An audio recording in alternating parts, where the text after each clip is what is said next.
Ano po ang pagpapaliwanag na binibigay niyo po sa pamilya ninyo gayong nandito kayo sa gitna ng sitwasyong ito? Alam naman nila yan. Itong lahat na ito ay puro politika lang ito.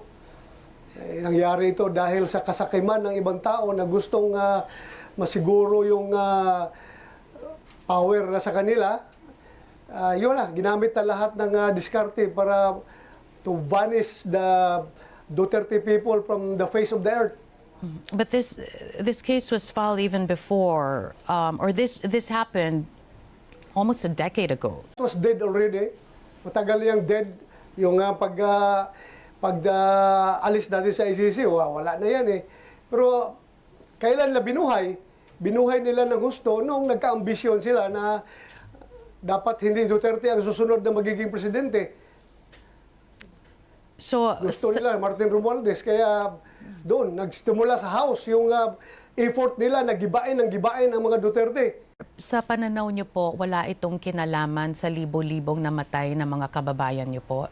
Ako, Carmena, kung meron man akong pinatay o meron mang namatay na ilang libo na yan, bakit wala akong kaso na kinakaharap dito sa Pilipinas?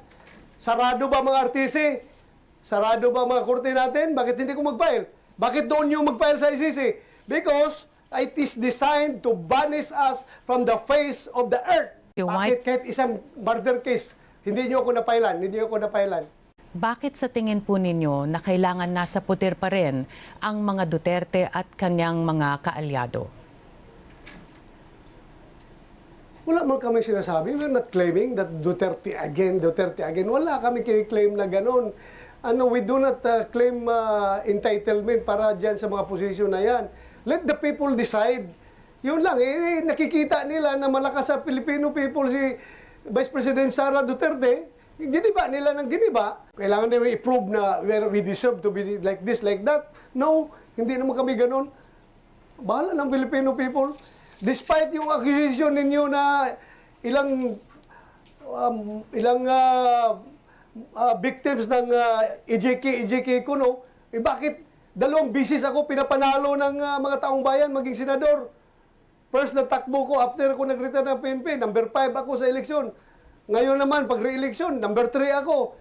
So, let us respect the people's will.